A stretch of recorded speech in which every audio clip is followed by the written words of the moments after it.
Good morning, Pleasant Hope family. I'm Brother Ray Baker, and thank you for joining us for a new segment we're having called Community Conversations.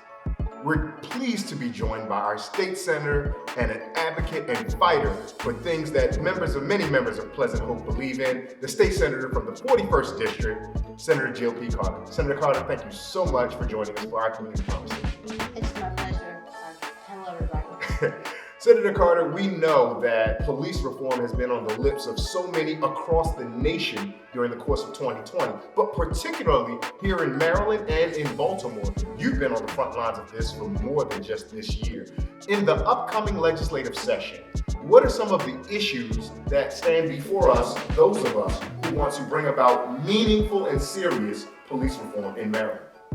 Meaningful and serious is the key because over the years, the legislature has passed cosmetic legislation that really hasn't done very much to reform policing.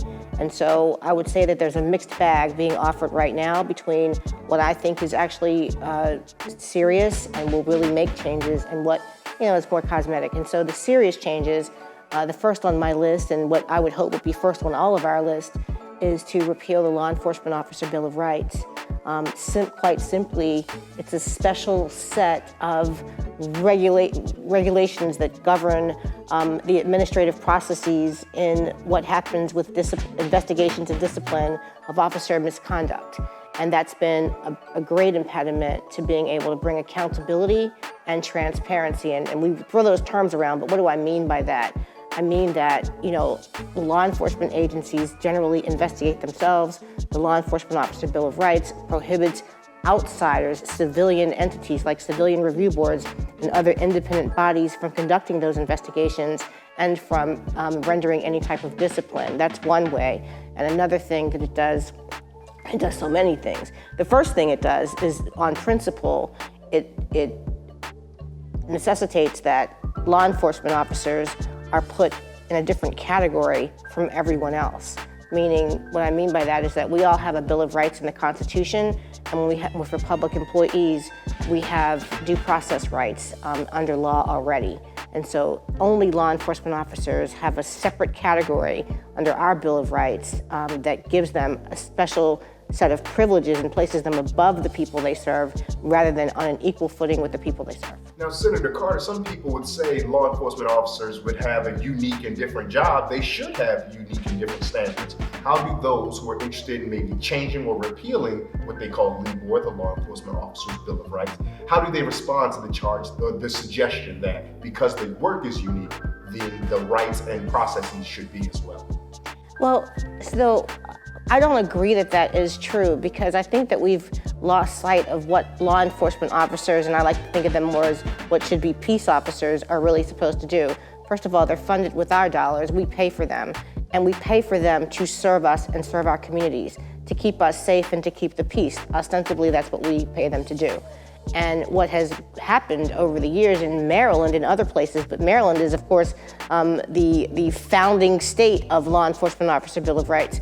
What's happened is that there's been this shroud of secrecy around what they do and what happens when they do it. This is the reason that even attorneys are often unable to get disciplinary records of officers in cases that they handle, even in criminal cases. This is the reason that when you have all of these cases like that we know of right here in Baltimore City, in Maryland there have been about 150 cases since this year 2000 that we know of. There are many cases we don't know of, like we know of Freddie Gray and we know of Tyrone West, we know of Anthony Anderson, we know of some others, but there are so many other cases we never hear about. What's important about that is with the Law Enforcement Officer Bill of Rights in place, police agencies have been able to handle their complaints internally, never having to disclose anything to the public under the guise that what police do is under personnel records, which quite frankly transitions us into the other piece of legislation that needs to pass, which is that we need to extract law enforcement records, officer records, out of our Maryland Public Information Act personnel record protection. That's called, we shorthand that to the MPIA. We need to reform the MPIA to extract disciplinary records of officers out of that and make them disclosable to the public. One of the things we heard over the course of the rebellions and unrest in 2020, all across the nation, defund the police. And that became a scary term for so many people. So too was the idea of police abolition. It was a scary term for so many people. But those who teach about police abolition, those who meaningfully explain defunding the police, talk about reimagining public safety. What would be some of the outcomes? Because Baltimore is a city that does have its challenges with violent crime. What would be some of the outcomes if we were to shrink police budgets and reallocate some of the dollars that we put to police budgets into other places? You know, what's quite interesting is when you get away from the nomenclature, the term defund, and you hear even people in the law enforcement community talk about what needs to change, often there's more that we agree about than we disagree about, because many officers are also complaining that they should not be bogged down with responding to nuisance calls, with responding to mental health issues, with responding to drug issues, to responding to behavioral issues, that these are things that should be out of their realm so they can focus on the more serious issues. They can focus on real crime, violence, things of that nature. So it's the term defund that people get hung up on, but what we need to do, so first of all, we know that in Baltimore City, what we know about is that the police department takes the lion's share of our city budget. We always hear that they take the most of our budget, and we only have a $3 billion budget. But what we don't talk about is that according to information that, research that's been done and reports that have been done, in addition to the fact that they eat up our budget, they also get another close to $8 billion in various different funding from programs like federal programs and the like. I mean, all kinds of things, from technology to just so many different things. So they aren't hurting for money. Like, that's the whole issue. That let's change that narrative.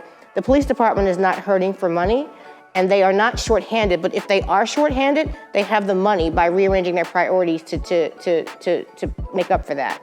I don't want to. So many things we could say about policing, but here's the thing. Our city budget puts more of its money into policing than it does to education. Our city budget puts very little money into community-based programs, violence intervention and violence prevention and intervention. Our city budget puts very little funding into drug treatment. And so these are all things that could be reimagined. And I think also the big thing that people talk about, and we've heard over the years with so many mothers and families having their children killed because they called them for, the child or the person had some kind of an intellectual disability and they were killed. Kevin Cooper comes to mind many years ago right here in Baltimore City. So, but I've heard that story time after time after time, that in good faith, people think, let me call the police so they can help stop this behavior, and the result is tragic, that the person is killed. It sounds like they're calling for help, and it just so happens that our society has allocated the police to be the catch-all for help for anything. You mentioned often the city budget, and some of our members may not be intimately familiar with the relationship of state politics and the city. And so as a state senator, what is the relationship with the state policies, state politics, state budgets, and the city budgets to produce some of the outcomes that you were talking about? So of course the budgets are separate, and for the most part, what's kind of interesting about Baltimore City, which is a whole other conversation, is that even though the Baltimore City Police is technically a state agency, the police department is funded out of the city budget, not the state budget. So this is kind of interesting because this is a whole issue that's rooted very much into past racism and discrimination. The fact that even though Baltimore City has to pay for its police, that all of the policies governing our police are done at the state level, because the city wasn't trusted to be able to put forth the policies that govern its police department. We are the only jurisdiction in the state of Maryland where that's a state agency. Every other jurisdiction's police department is local. That's important information for our members to know. I do want to pivot to solutions, because no matter how well we can diagnose a problem, we're still talking about women and men families, children growing up in communities that unfortunately are harmed too often by violence. What are some of the proven methods in your work that you've done both around criminal justice, around securing safety for families, even as you allude to police being peace officers? What are some of the proven methods you found that truly bring peace in our communities? Well, that's a very complex and loaded question too, but the first thing that I would start with is that, and many people don't agree with this necessarily, but I think it's about the leadership at the city and the state levels. And why do I say this?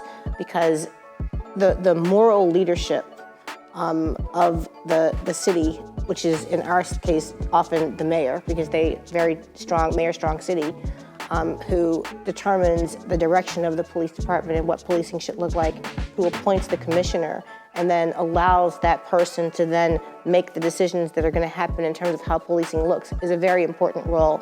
And so I would posit that we have never in my lifetime had a moral leader of Baltimore City that believes in the equity and equality of all people in all communities, that has directed its police commissioner and police department to carry out its work with that as a priority. So that's the first thing, but people don't talk about that a lot. Okay, it's about the moral leadership at the top. And I think also what has to happen now is we do have to not, you could call it defund the police. One, I think we need to have the local control of the police so that the people in our communities can have more say and input into the policies that govern them in terms of policing. And it's another thing like the Law Enforcement Officers Bill of Rights. It's grossly inequitable and discriminatory not to have that. I think also we have to require and stop dancing around, is this constitutional, is this equal protection violation, because it can be done when it's a priority for the jurisdiction. We need to require that police live in our communities, that they are raised here, they are groomed here, and that they are invested here.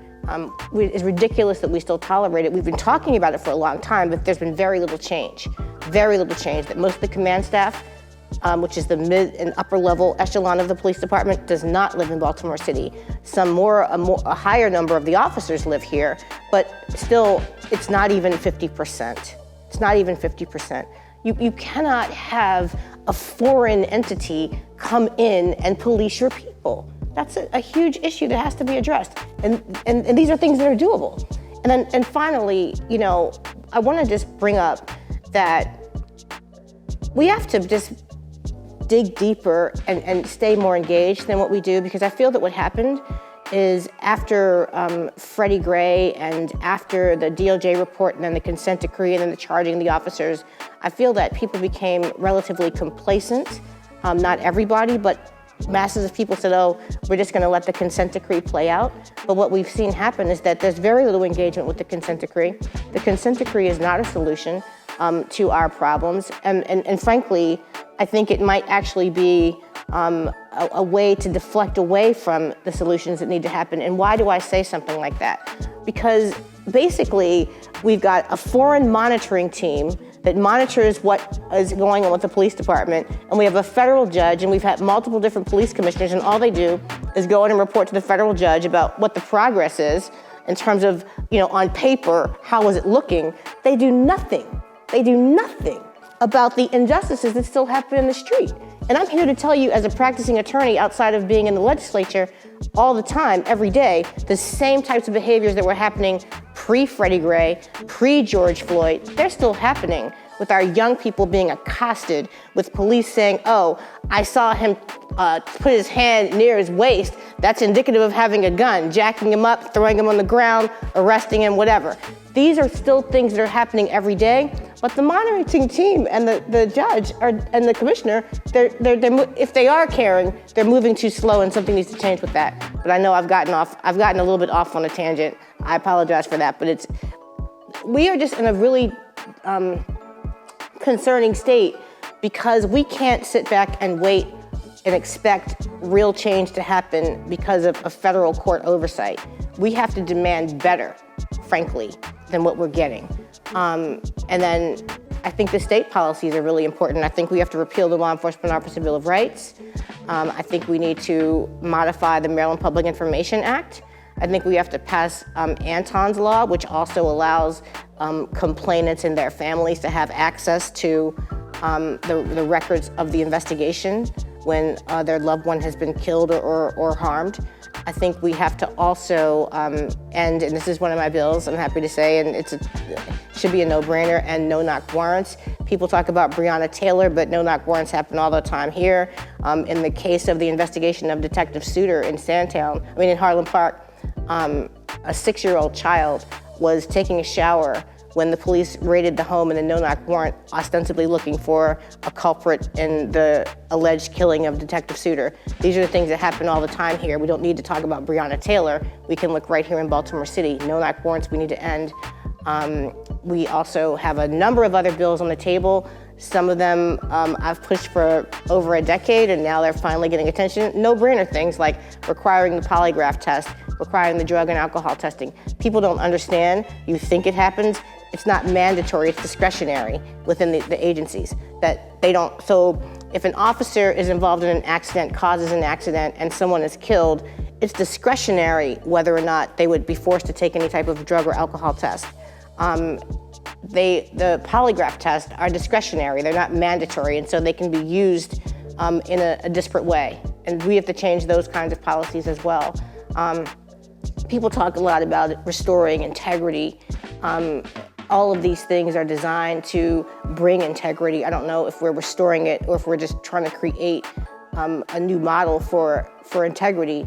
But I think also, here's another issue that I think people don't talk about a lot, is that there's discrimination within the police department. Black officers and female officers have been mistreated for a very long time, and these heavy-handed policies that are disparately applied are used differently against black officers. In fact, many years ago, more than a decade ago, when I first put in a bill that would modify the Law Enforcement Officer Bill of Rights that would create independent trial boards, it was done because members of Vanguard Justice Society, the black police officers, came to me practically begging, very, very desperate, because the trial boards were discriminatory because the police commissioner would appoint them and they would choose the officers that would do what he wanted them to do, and quite often it was discriminatory against black officers. So here's the thing. We cannot have officers policing in a non-discriminatory way when within their own departments there's discrimination that goes unchecked. You've given us so much to think about, and you've given us so much to learn about, from the MPIA to LEBOR, LEOBR, to Anton's Law, to a host of other pieces of legislation that will be before the Judiciary Committee in the Senate, we believe, and hopefully that'll make it to the Senate floor and will be passed. But there's one thing to know about these things. It's another thing to activate and mobilize folks. And so our church, fortunately, is one that believes just as much in the heaven and the afterlife as it does in doing the work to bring heaven here on earth. So how do you task our members to organize and engage the state body politic? Who are the people that we need to contact? What are the most effective means to contact them? What are ways that women and men who are everyday folks who are working, even working from our offices and dining room tables, given the global pandemic that we're still working through, what are ways we can engage the leaders in the state to become allies and foot soldiers for legislators like you who are fighting on that? Several different ways, and the first really easy way, I'm going to say, and it's a simple thing, but it's critically important. You need to know who represents you, so at the very minimum, just type in the simple question in Google, who are my representatives? You'll get one of a myriad of, well, if you just put in who represents me, MD-Elect and several other sites might pop up, and they will give you the list from the president to your state, United States senators, to your congressional rep, based on your address. You have to put your address in, your congressional rep, your state reps, and then your city council. Critically important to know who represents you. With the uninsurance benefits crisis we've had, it's been astounding how many people just write you. They live in Cecil County, they're writing me, my constituents in 21215 are writing, Frederick County senators. Please, learn who represents you, which shouldn't be that hard because you're voting, so you remember the name from who you picked, right? And if you voted for somebody, this is what's really important. If you voted for someone, then get their number and email address and contact them about what you care about. Okay? It's not enough to vote. Once you vote, you have a right then to have a voice in what they do. And you must do it because we work for the people. All of us are supposed to be working for the people, not lobbyists, not special interests, not the big funders, but the people. So I got off on that too. Know who represents you. And what you do is, back in the old days, people used to say, call, flood the office with calls. I'm here to tell you, I don't think that's most effective. It's digital age. You need to email. Email is way more effective than calling these days. Email your actual representative. Hopefully your representative can help guide you into other people that might be helpful. But at the end of the day, when it comes to the General Assembly, we are a top-heavy, top-led body, which means that the Senate President on the Senate side and the House Speaker on the House side have the most of the power. They direct what happens and doesn't happen. They control the chairs of the committees, and so to a large extent, they control what bills are even heard, okay? And for the record, I had to fight to get repeal of Labor even on our agenda for our early September hearings. And now, what's kind of interesting is that there was a lot of resistance to it, but if you've seen recently, it's now been embraced. Now, the chair of my committee, Senator Will Smith, has embraced it. The Senate President has embraced it. And the Speaker of the House has embraced it. Now, how did that happen? Because just by forcing that bill on the agenda and hearing from the overwhelming number of people across Maryland that want it repealed, it has changed the entire narrative. It's changed the entire, sense of what's going to happen. So that's an example of people shaping the agenda. And it doesn't happen a lot, but it should happen more. The Senate President is Senator Bill Ferguson, and he is from Baltimore. The House Speaker is Speaker Adrienne Jones. They're both new in their position, so it's a new change of the guard. Speaker Jones represents Baltimore County. They need to hear from you.